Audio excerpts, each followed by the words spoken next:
Hello, welcome to RSI Corrugate School. Today we're going to be going over the folding instructions for the Gills 2209.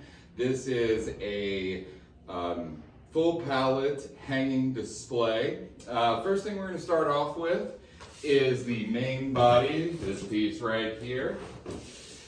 This piece we're going to start with folding over the side so that it lines up with those holes. The second part you're going to find is this tube support. This is going to line up with these holes right here. Put that down. Now the hardware for this job, there are two pieces. These two pieces, you have a short clip and a long clip with these little wings attached. Until you get to combining the pieces of the tray, we are only using the shorter clip. I'm going to take this clip, twist off the locking nut. These clips are gonna go from underneath, up through again, and then the locking nut just gets pressed down into place. You're gonna start with the side opposite this V, and we're only going to do these three holes, ignoring this top hole until later. Once you have all three inserted, fold this piece, rolling it around until it forms a block, like so. And then insert the tabs into the locking sections. Work your way from one side to the other, and then just bang them in place. You're gonna repeat the process on the other side. As you can see, it comes out a different direction.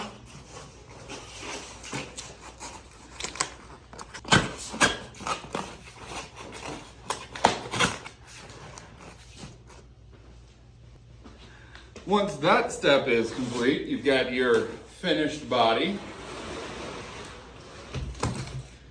You can stand this right on up.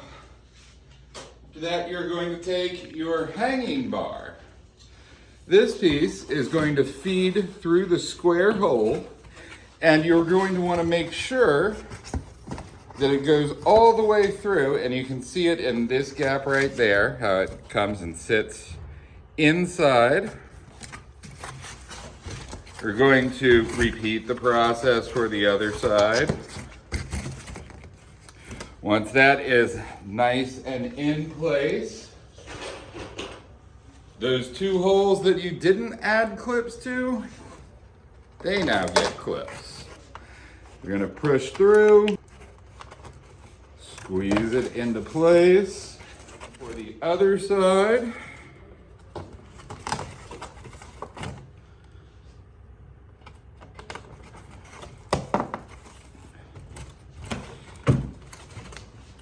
after that, you will take your header,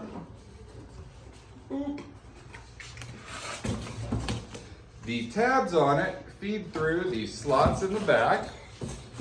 Those bad boys just feeds right on through, should lock into place.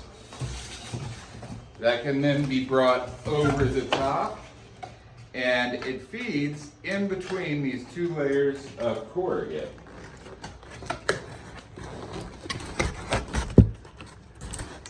Like so. Now you have completed this sub-assembly. We are now looking at this base tray. It folds up with the long fold folding up first. These tabs tuck in. Repeat the process on the other side.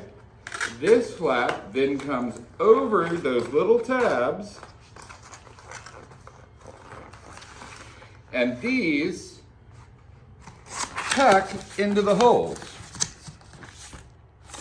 We're going to repeat the process on the other side.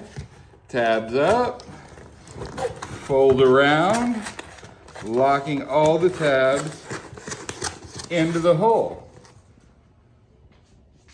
Next, welcome to the next step. You're going to take the four main units that you've already assembled and place them into the tray. The tabs on the bottom of the tray, or on the bottom of the structure, get tucked inside these flaps. So they are inside. Now these flaps go over the bottom one to help hold it to the tray. It gets locked in place. Now, I've already done the other four. Now you're probably wondering, why is all this going on? Well, we're going to tie everything together at the top. Those long pieces we didn't use before, we're using them now. They go through both sides and connect with that clip. You can just press it into place. And you're going to complete that process on the far side through these holes right here. After you've completed that step, you can fold the top caps down. Again, these feed in between these parts right here. These parts, again, continue to feed through.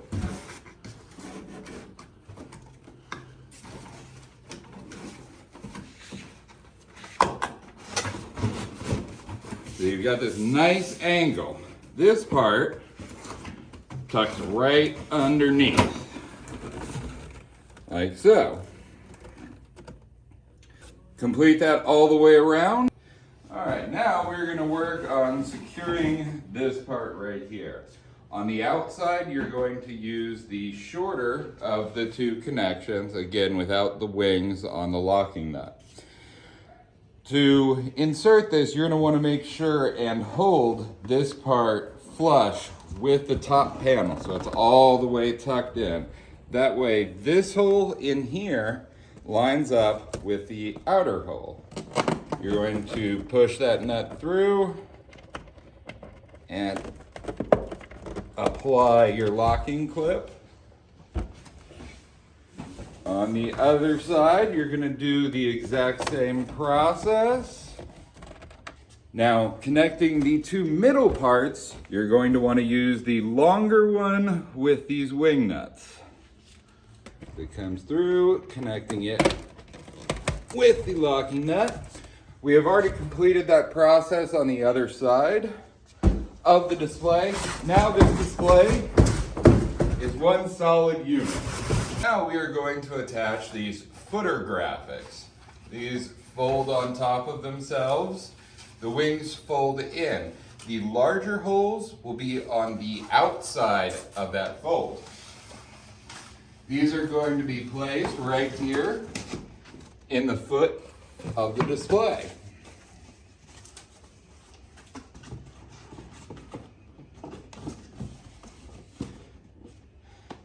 To lock these in place, we're going to use the exact same clip process.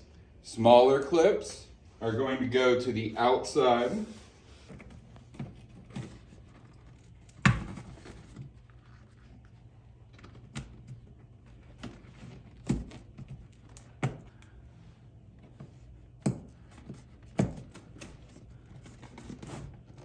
And the larger clips will connect both sides together.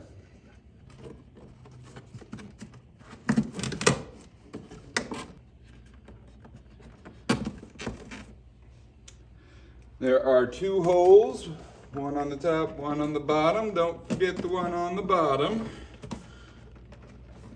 Continue with the smaller holes on this side. Repeat the process for the other. And then the main body of the display is complete. Now that you've completed building the corrugated display, let's work on finishing the pack out. Start with going ahead and grabbing a 40 by 48 pallet. take the tray, place it on the 40 by 48 pallet, get some assistance to place your completed display into the tray. This is the point at which you'll want to merchandise your display.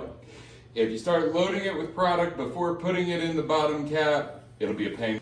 After you've gotten to this point, we're going to take our shroud set and place it around the display. You are feeding it in between the bottom of the display and the bottom tray on the pallet. It will have a small 4-inch section right there that is going to tuck in. Follow the same process as the other shroud, with both flaps going to the outside. Once it is flush with the top, you can take your other shroud cap, place it on top. It's nice and flush. At this point, you can band, shrink, and label your pallet. It is good to go. This has been RSI Corrugate School.